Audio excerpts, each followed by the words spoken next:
According to the CEO of Falcon Aerospace Jets, Chukwuerika Achum, African leaders should talk less and act more when it comes to reducing regulatory barriers in the aviation industry. He spoke to Arise business correspondent Roto Sotiri in Abidjan at the Africa CEO Forum. Let's have a look. All right, Chukwuerika Achum, CEO of Falcon Aerospace Jets, thank you so much for talking to Arise News here at the Africa CEO Forum. We last saw you, I think, in Casablanca at the Africa Financial Industry Summit, also put together by the good folks at Jeune Afrique. Look, this year, a lot has happened between the last time we saw you and now. There's a lot of talk around this handshake between African governments and the private sector. As a player in the aviation sector, what would you want to see from your own government to incentivize you to invest more? Thank you very much, Rotus, for having us here. I mean, the conversations are still be the same. I mean, breaking down of the regulatory space, right, to allow or reduce the barrier to entry. I mean, to be honest, there's no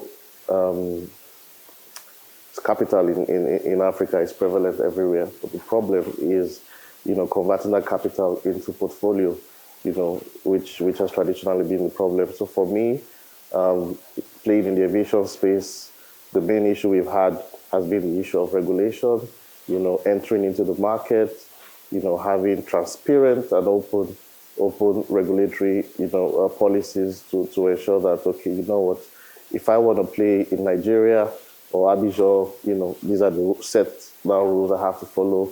These are the policies, I mean, for us, it's the same conversation over and over again. Now, there's been a lot of talk about tariffs in North America and how, it's been affecting different businesses. How have you been impacted with all this tariff back and forth that we've seen so far?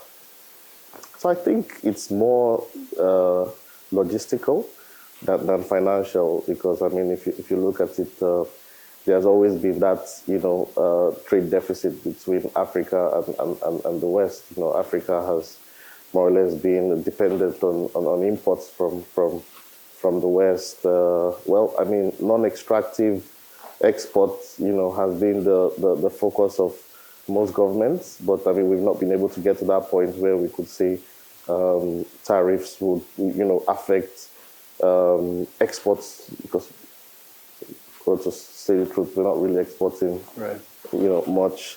But logistically, I mean, for us, we still have to depend on our Western partners for maintenance, for parts, and in a particular situation where we have an airplane based in Canada undergoing maintenance, we have to ship the engine from Canada to the United States, and it's been 4 weeks at the border, and that's been a major cause of concern for us.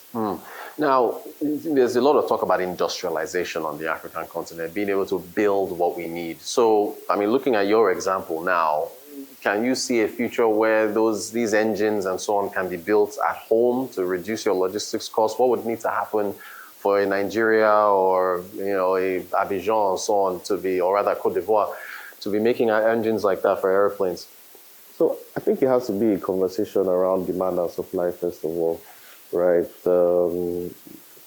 Basing manufacturing here has to be a business decision, right? And if you don't have the volume of transactions, it might not make capital sense to base, a manufacturing plant here. So for that to happen, we have to also talk about facilitating trade. The economy has to grow. The African economy in total has to expand before you talk about, basing, high technological manufacturing here, like aircraft engines or aerospace parts. So the policy trust has to be breaking down those barriers, right, that would enable African economies trade together, travel, again, regulation, There's been a lot of talk about Africa trading together, but even moving around Africa is difficult. So, I mean... Speaking of moving around Africa, thanks for landing on that point. There's an article in Nigeria, one of Nigeria's major newspapers, This Day newspaper, which we at Arise like to call Nigeria's newspaper of record, right? And it talks about ECOWAS seeking to reduce aviation tariffs to boost the growth in the sector on Africa. What do you make of that initiative of them trying to do that?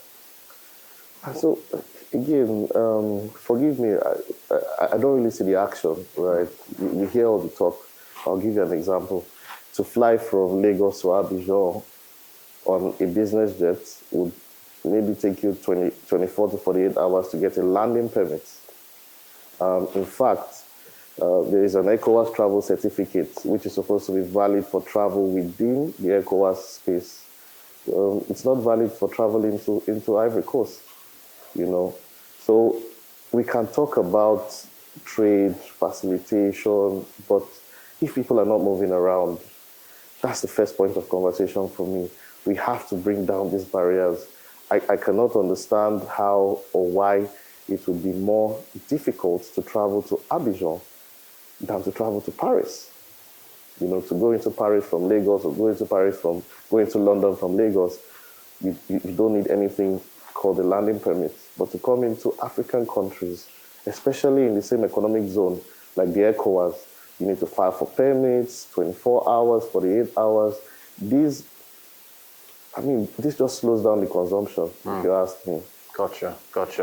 So it goes beyond tariffs. You're really focusing on the regulatory parts. Absolutely. A lot of U.S. companies, at least the ones reporting their earnings first quarter, have been given forward guidance on profitability for 2025, and they've been lowering them because of all these trade tensions. Last time we talked to you in Casablanca at office, you were pretty optimistic about growth in aviation and so on. But this is an unforeseen headwind. It's now here. What's your forecast for, I guess, your business and aviation in general? Do you think these trade tensions are going to lower profitability, or is it a storm you just have to get through? Or for sure. I'll give you an example. To manufacture a Boeing 737, Boeing has to more or less trade with 700 suppliers based in different parts of the world, right? And some of these parts move multiple times between borders, right? And if, for example, we're using 25% as a tariff margin, how do they transfer this cost to the end users who have already signed contracts? So, for example, Boeing is looking at absorbing those costs, right? The same thing is happening with Airbus as well,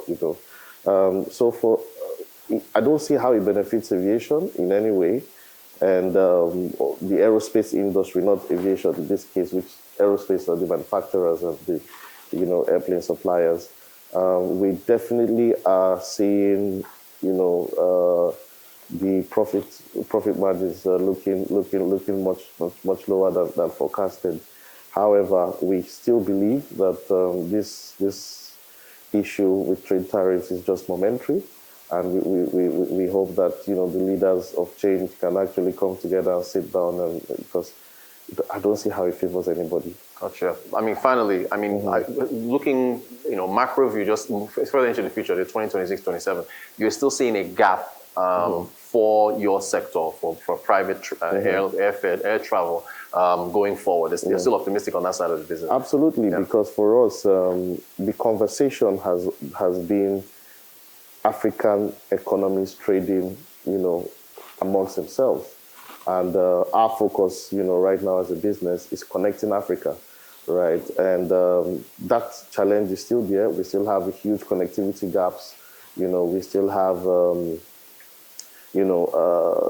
Africa still looking to industrialize, right? And if, we go by anything we've heard today, right, the whole thrust of this meeting is to foster that handshake between public and private sectors. And for us, we're here to move them around. So, we're still very much optimistic. Yes, there are headwinds, but there will always be headwinds, whether it is Russia and Ukraine, whether it is, the world has never ever been, 100% peaceful. So we're navigating, and we're here for the long run. All right, positive note to end our interview on. Chukwuerika Achum, CEO of Falcon Aerospace Jets. Thank you so much for talking to our Rise. Good to see you again. Thank you, Roti.